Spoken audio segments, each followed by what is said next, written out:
बड़ा है मैं मोशन एंड फोर्स का चैप्टर, और बड़ा ही प्यारा चैप्टर है ये। जैसे कि when body is moving on a surface the force of friction is called. Option a static, dynamic, limiting, rolling. तो इसका करेक्ट आंसर है डायनेमिक फ्रिक्शन। ठीक है जी, रीज़न भी अभी मैं बताता हूँ। फिर question number 2, force is sitting in a travelling train. Person is sitting and facing the engine. He loses up a coin and the coin falls behind it. It can be concluded that train moving forward and gaining speed. और question 3 है, ball of mass m moving with uniform speed collide elasticity with another stationary ball. The incident ball will lose maximum kinetic energy when mass of the stationary ball is small m. आए explanation देखते हैं। पहले ये देख लें, when body is moving on a surface the force of friction is called. तो भाई dynamic friction की डेफिनेशन ये होती है, that exist between rubbing of one object और surface against another. Question 2 में था कि जो पर्सन था, हमने कहा था सिटिंग है ट्रेन में और कॉइन उछाला और कॉइन जो है वो फॉल बिहाइंड है। इसका मतलब है moving forward and gaining speed. क्यों भाई? और सारी एक्सप्लेनेशन कर रहा हूँ। देखो, coin will be fall due to effect of gravity and the train is gaining horizontal speed. तो जब भी ऐसा होगा तो क्या होगा? Moving forward and gaining speed. इसके बाद है the ball of mass M moving with uniform speed collide in elasticity with another stream ball. The incident ball will lose maximum kinetic energy when mass of the stationary ball is। तो जी answer M होगा, क्योंकि loss of kinetic energy is maximum when ball are of equal masses. ये हमारा जो second cause of elastic motion है, इसकी वजह से। देखिए, बड़ा अच्छा सवाल है। For fix force the larger is the mass of body, greater is acceleration, smaller is the acceleration, no effect on acceleration, greater is the velocity. तो करेक्ट आंसर है स्मॉलर इज द एक्सेलरेशन। फिर horizontal range of projectile is VI square sine square theta upon g, और ये numerical है जिसका answer होगा 400 metre. कैसे आए देखते हैं, 4, 5, 6 की एक्सप्लेनेशन कर लेते हैं।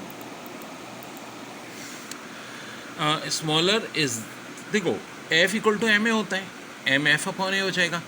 तो अब क्या करोगे? Greater the mass smaller the acceleration, दोनों का प्रोडक्ट हमेशा फिक्स होता है। और ये तो फार्मूला है simple, VI square sine square theta upon g. यहाँ देखो, इनिशियल वेलोसिटी 0 है, फाइनल वेलोसिटी 144 है। 1 किलोमीटर पर आवर को मीटर पर सेकंड में कन्वर्ट किया 40 मीटर पर सेकंड, टाइम 20 सेकंड। तो एक्सेलरेशन के लिए जो हमारे पास तरीका होता है V माइनस यू टी, ये भी एक बड़ा इंपॉर्टेंट फार्मूला होता है, V minus you upon T. Final velocity minus initial velocity, V minus you upon T. तो 40 में से 0 माइनस करो, 20 से डिवाइड कर दो। एक्सेलरेशन तो आ गया 2 मीटर पर सेकेंड स्क्वायर। अब फार्मूला होता है S equal to u t. देखो, U से लिख लो या VI से लिख लो, इनिशियल वेलोसिटी एक ही बात है। ना फाइनल वेलोसिटी को VF से लिख लो चाहे V से लिख लो, बात एक ही बात है। Plus half a t square यहाँ पुट करो, फाइनल आंसर आ जाएगा 400 मीटर। ये बड़ा अच्छा है। Flight of rocket in space is example of. तो भाई ये तो होता है third law of motion. Motor is travel A to B at speed of 40 kilometre per hour and return at speed of 60 kilometre is average speed. 48 answer होगा। कैसे, मैं explain करता हूँ। क्योंकि देखो, यहाँ डिस्टेंस दोनों दफ़ा सेम है, A से B से है, तो उसमें एवरेज वेलोसिटी का क्या फार्मूला होता है बताता हूँ। The property of body due to which it opposite the state of rest और मोशन इज कॉल्ड इनर्शिया। आइए देखते हैं। देखो, बात ये होती है कि लीनियर मोशन क्या होता है? वेक्टर क्वांटिटी होती है defined as the product of an object mass m and its velocity v। Linear momentum को डिनोट किससे करते हैं? लेटर P से, और कॉल्ड मोमेंटम। ये जो दूसरा वाला सवाल है ये बड़ा इंपॉर्टेंट था कि A से B, B से A से B जाते हुए स्पीड 60 थी, B से A होती हुई 40 थी। तो देखो, एवरेज स्पीड ये फार्मूला होता है 2v1 v2 divide by v1 plus v2। ठीक है जी। और लास्ट सिंपल सा यार साइंटिफिक रीज़न है कि property of body due to which it opposite the state of rest और मोशन इज कॉल्ड इनर्शिया। देखें, क्वेश्चन 10 है, at what angle of projection the horizontal range of projectile is maximum. तो बड़ा important topic है। 45 degree. Ball is thrown upward with initial velocity of 9.8 metre पर second, it will reach the height of. अब देखो, मैं पूरा ये समझा देता हूँ। दोनों 10, 11, 10 वाले में तो देखो सिंपल सी बात है कि फार्मूला ये है, वैल्यू याद रखो, ज़्यादा बेहतर है। 45 डिग्री मैक्सिमम है।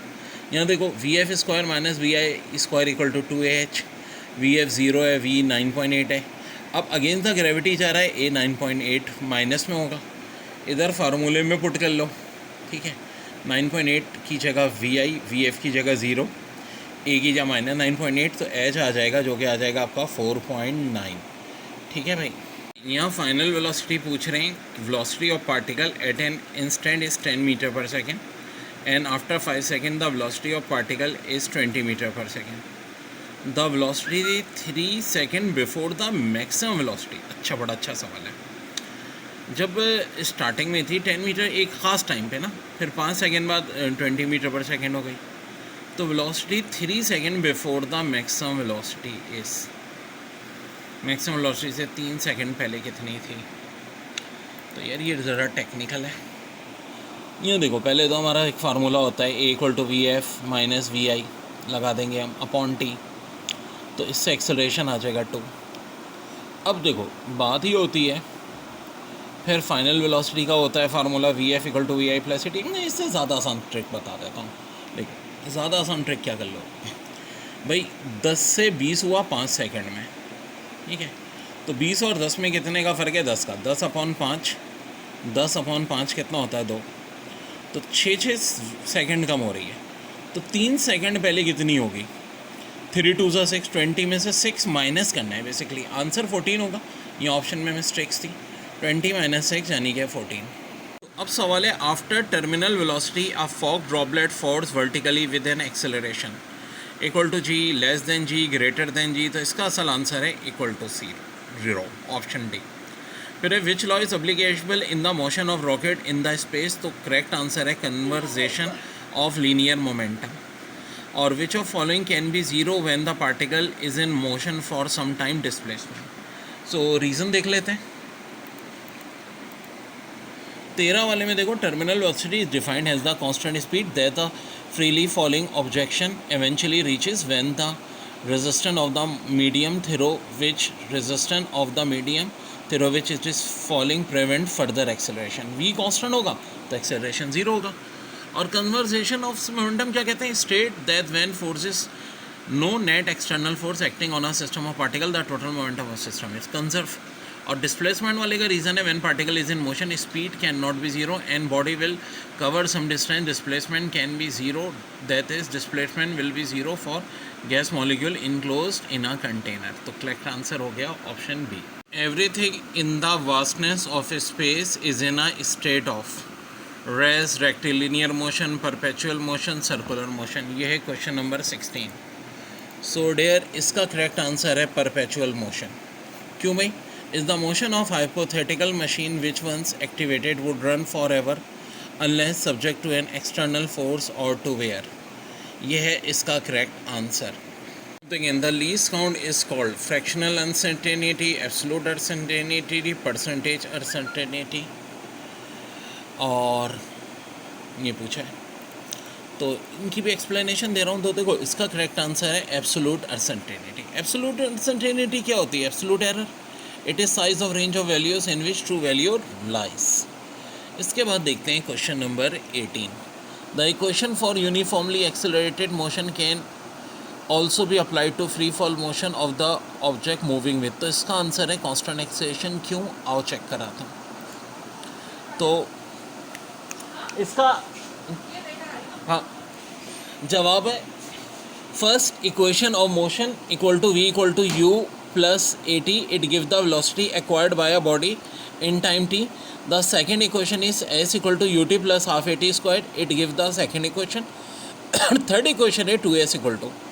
तो initial final sorry से related है, तो kinetic equation can be only used in problem with uniform constant magnitude। अच्छा, in case of average velocity body may follow straight path, curve path, variable motion, all of the above। तो इसका answer है all of the above. देखो, if a body is moving with average velocity it may follow straight, curve और different path. Average velocity is in the total change in displacement in total time taken in a motion. Correct answer 21 का। आए 22-23 को भी देख लेते हैं। सारे 20 में है rain drop fall towards the ground with constant velocity, this suggest that. तो 20 वाले में क्या कह रहे हैं? Option C, there is some resistive force acting in the direction opposite to the gravity. Constant velocity mean acceleration has to be 0. यानी कि question number 20 का आंसर हो जाएगा सी। 21 में the time of rate of change of displacement is called velocity. इसकी explanation भी देख लेते हैं। Velocity is defined as rate at which position change and it is vector quantity, its dimension is LT - 1। अच्छा, in case of average velocity body में follow straight path, curve path, variable motion, all of the above. तो इसका answer है all of the above. देखो, if a body is moving with average velocity it may follow straight, curve और different path. Average velocity is in the total change in displacement in total time taken in a motion. Correct answer 21 का। आए 22-23 को भी देख लेते हैं। सारे 20 में है rain drop fall towards the ground with constant velocity, this suggest that. तो 20 वाले में क्या कह रहे हैं? Option C, there is some resistive force acting in the direction opposite to the gravity. Constant velocity mean acceleration has to be 0. यानी कि question number 20 का आंसर हो जाएगा सी। 21 में the time of rate of change of displacement is called velocity. इसकी explanation भी देख लेते हैं। Velocity is defined as rate at which position change and it is vector quantity, its dimension is LT - 1। अच्छा, in case of average velocity body में follow straight path, curve path, variable motion, all of the above. तो इसका answer है all of the above. देखो, if a body is moving with average velocity it may follow straight, curve और different path. Average velocity is in the total change in displacement in total time taken in a motion. Correct answer 21 का। आए 22-23 को भी देख लेते हैं। सारे 20 में है rain drop fall towards the ground with constant velocity, this suggest that. तो 20 वाले में क्या कह रहे हैं? Option C, there is some resistive force acting in the direction opposite to the gravity. Constant velocity mean acceleration has to be 0. यानी कि question number 20 का आंसर हो जाएगा सी। 21 में the time of rate of change of displacement is called velocity. इसकी explanation भी देख लेते हैं। Velocity is defined as rate at which position change and it is vector quantity, its dimension is LT - 1। 22 का, when the velocity of body is increasing the acceleration produce is. So भाई मेरे यहाँ पे correct answer है C, positive acceleration. और if the slope of the velocity time graph increase at constant rate with time then the body is said to have. So आइए देखते हैं इन सबको भी, एक एक को एक्सप्लेन कर रहा हूँ। तो इसका आंसर है यूनिफॉर्म पॉजिटिव एक्सेलरेशन। क्यों भाई? Velocity to time graph increase at constant rate. और फिर कह रहे हैं if the instant velocity does not change the body is moving with. हाँ जी, तो इसका बड़ा सिंपल सा आंसर है uniform velocity. Newton third law consider the force of interaction between two bodies which of following statement relating to the third law is not correct. 25। तो जी answer है option B, the two force are always opposite in direction. Newton third law is for every action there is equal reaction, there is no any relation of equilibrium in Newton third law of motion. So right choice is B, has two forces action and reaction act on two different bodies. अब आ जाएं 26 पे। A frame of reference station on Earth is approximately an example of inertial frame. Inertial frame of reference for Galilean frame reference is a frame of reference in which Newton's first law of motion applies and object moves has a constant velocity unless acted by an external force. So 27 वाला क्या है? The magnitude of displacement is। तो there पूरी सब एक एक चीज़ explanation से देखो। करेक्ट आंसर है shorter distance between two points. भाई shorter distance between two point को हम क्या कहते हैं? डिस्प्लेसमेंट कहते हैं। फिर है perpendicular distance at the highest point, vertical component of the velocity of projectile becomes dash. तो क्वेश्चन नंबर 28, इसका आंसर होगा 0। क्यों? Vertical component of the velocity of the projectile is maximum and minimum at the point of projection and landing and 0 at the highest point. बड़ा है question. If a car at rest on the way VI0 accelerating uniform acceleration हो रहा है to be speed of 144 kilometre per hour in 20 second, it covers a distance. इसका total distance कितना cover होगा? So देखो VI0 है, VF 144 kilometre per our है और T20 है। जब किलोमीटर पर आवर को मीटर पर सेकंड में कन्वर्ट करेंगे हो जाएगा 40 मीटर पर सेकंड। देखो S निकालने के लिए वैसे तो formula VIT plus half eighty square होगा, पर चूँकि VI0 है ये खाली हाफ एटी स्क्वायर हो जाएगी। अब सवाल ये पैदा होता है A कहाँ से आएगा? A आएगा VF minus VI upon T। VF 40 है, T20 है, डिवाइड कर दो 2 आ गया। अब हाफ 80 स्क्वायर करना है, हाफ यहाँ रखा, A की जगह 2, T20 है 20 का स्क्वायर, 2 कैंसिल, 20 का स्क्वायर 400 इज योर। लेकिन कह रहे हैं the velocity of a particle at an instant is 10 meter per second and after 5 seconds the velocity of the particle is 20 meter per second. The velocity 3 seconds before the maximum velocity, 3 second पहले before maximum velocity कितनी होगी? तो यार ये बड़ा technical सवाल है, बहुत ध्यान से। अच्छा, इनिशियल वेलोसिटी अभी है 10, ठीक है। फाइनल वेलोसिटी हो गई कितनी? 20, 5 सेकेंड का। अच्छा, अब जब कह रहे हैं यूनिफॉर्म एक्सेलरेशन, तो यूनिफॉर्म एक्सेलरेशन का मतलब होता है कि फिक्स है। निकाल लें ज़रा, 20 माइनस 10 अपॉन 5 2 है एक्सेलरेशन। अब आपसे ये कह रहे हैं कि the velocity 3 second before the maximum velocity, 3 second पहले मैक्सिमम वेलोसिटी से पहले कितनी थी? तो देखो बड़ा आसान है। मैक्सिमम वेलोसिटी 20 हुई, ठीक है। कितनी है? 20। हर सेकंड में कितनी कम हो रही है? 2। कांस्टेंट एक्सेलरेशन है ना, तो 2 3 सा कितना होता है? 6 होता है, ठीक है। तो इसका मतलब ये होगा velocity 3 second before the maximum velocity. तो आपको क्या करना पड़ेगा? 20 में से 6 माइनस करना पड़ेगा। बेसिकली आंसर इन्होंने इस फॉर्म में होना चाहिए। बेसिकली करेक्ट आंसर क्या होगा? 14। 3 देखो मैक्सिमम वेलोसिटी का भाई 20 है।